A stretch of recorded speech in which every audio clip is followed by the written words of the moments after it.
ऐक ना सानिका, आपल्याकडे 6-6 लाख रुपये आहेत. टोटल किती झाले? 12 लाख. तर आपण त्याचं सोनं घेऊया.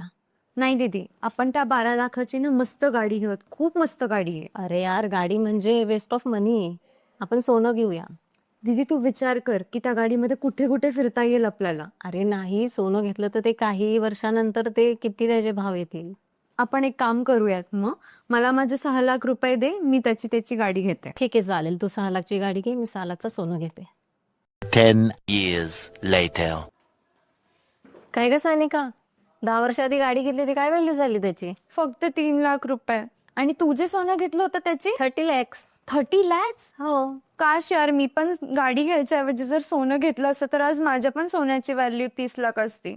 तुम्हाला समजवलं का नाहीस दीदी? किती समजवलं, पण तुला गाडी घ्यायचं होतं, तुला फिरायचं होतं त्याच्यात.